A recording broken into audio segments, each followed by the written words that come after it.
Rolling. Today is July 6th, Wednesday, 2022. And I want to talk about Bob Dylan's Highway 61 Revisited. A couple songs I'm going to touch on. We're going to talk about Queen Jane approximately, Highway 61 Revisited, and Just Like Tom Thumb's Blues. And I'm going to start it with Just Like Tom Thumb's Blues. All the authorities, they just stand around and boast how they blackmailed a sergeant at arms into leaving his post. I think that's Mathew chapter 28, verse 11 to 15. I've mentioned this before in a couple other of my videos. And so I'm going to warm it up. I'm going to get started on that. Matthew 28, 11 to 15. And the reason I'm starting that is because I just want to show how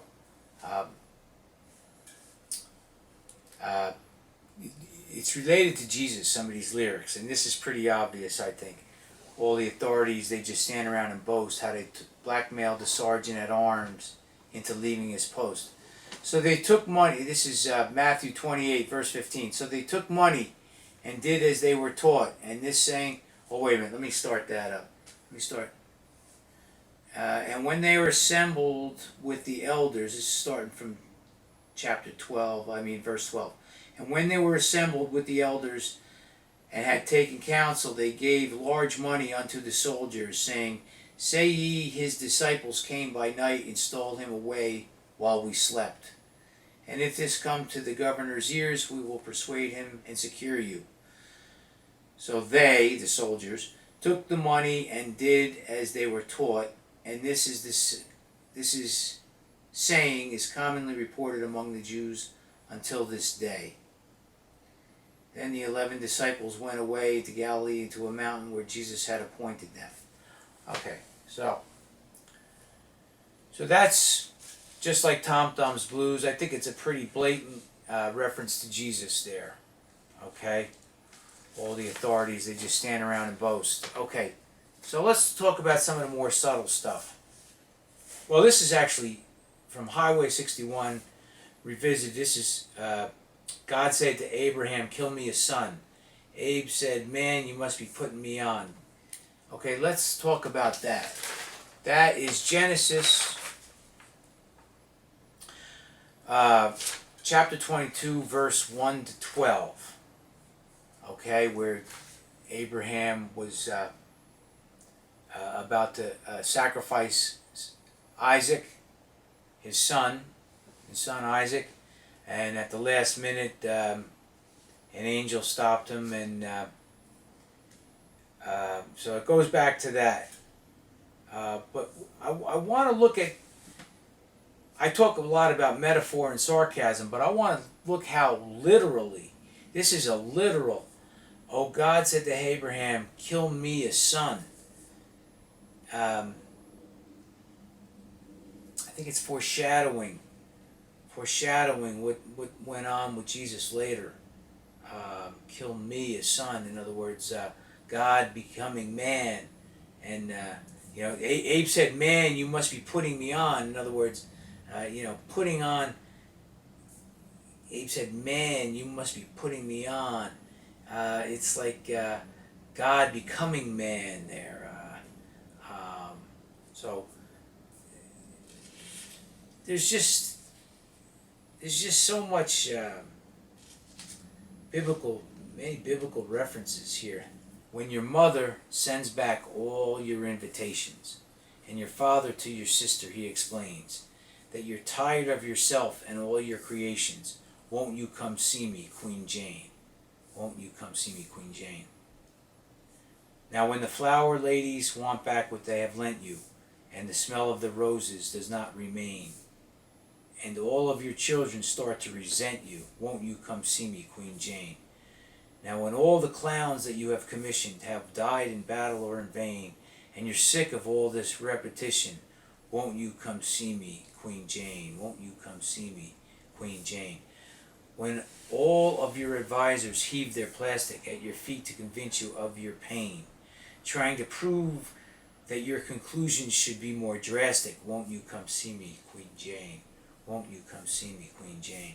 Now when all the bandits that you turn the other cheek to all lay down their bandanas and complain, and you want somebody you don't have to speak to, won't you come see me, Queen Jane? Won't you come see me, Queen Jane? Okay, what about this? Luke chapter 6, verse 29, talking about the turning the other cheek. Okay? When all the bandits you turned your other cheek to all lay down their bandanas and complain, and you want somebody you don't have to speak to, won't you come see me, Queen Jane? You know,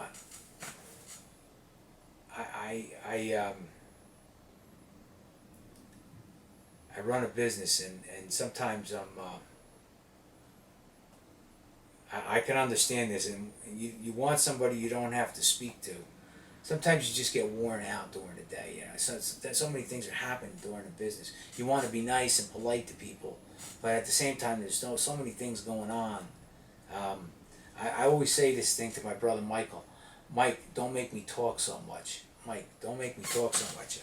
I say that to him constantly, because I'll be so, there's so many things going on in the business. I basically run, a towing and a automotive parts business, and I do mechanic work and all this. So, it can be a busy day, and to him, he'll start talking about these little stories, and they're great, and I wish I had time to talk to him, but it gets to be a little much sometimes. So I understand this line, and you want somebody you don't have to speak to.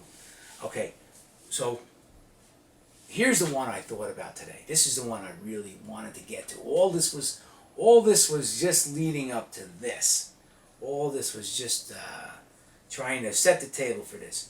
When your mother sends back all your invitation, and your father to your sister, he explains. Okay. Well, I'm wondering, what is this? What would I be inviting my mother to? What is that? No, that's not it. That's not it.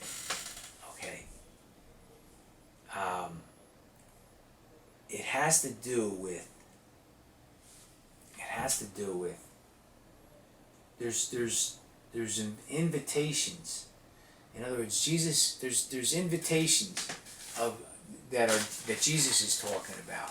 Okay, it's Mathew 11:28, Mark 1:17, John 15:4, but there are various kind of invitations Jesus gives, and so when your mother sends back all your invitations, it's talking about those invitations. I think it's like a Mother Mary type of thing, which sends back all your invitations. And your father to your sister, he explains that you're tired of yourself and all your creations. That's Jesus. I mean, God is associated with creation, okay, and so it's you're tired of yourself and all of your creations. It's like saying. Your father is explaining to your sister, it's like God the Father explaining to your sister that there's a divinity about you. There's a divinity. Now I'm calling them as I see it here, and this could be, guys are going to be mad because one team is going to be mad because they think I'm making the wrong call here. I understand that. It's some of this is controversial. I'm just calling it as I see it. Okay, and now what about this? Now when all the clowns you have commissioned have died in battle or in vain, and you're sick of all this repetition. Okay, to me, how I see this is Jesus, these are like Christian martyrs.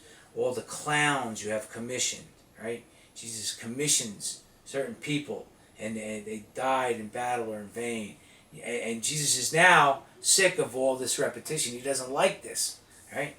Okay, he doesn't like that his people are getting killed. Okay, and so when all the clowns you have commissioned have died in battle or in vain, Now, in another part of this album, it talks about, here comes the blind commissioner. They've got him in a trance. One hand is tied to the tightrope walker, the other is in his pants. I think it might be from Desolation Rob, another song in this album. So, but notice the clowns you have commissioned, and here comes the blind commissioner. I still think both relate to Jesus, okay? Here comes the blind commissioner.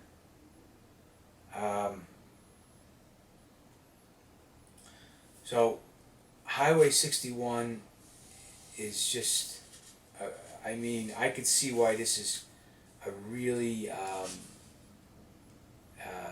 pivotal album. You know, people listen to it over and over again, and I can see why. 11:28. Come unto me, all ye that labor and are heavy laden, and I will give you rest. Take my yoke upon you and learn of me, for I am meek and lowly in heart, and ye shall find rest unto your souls. So there's an invitation, right? There's one of the invitations. Okay, that's good. That's good. That's good.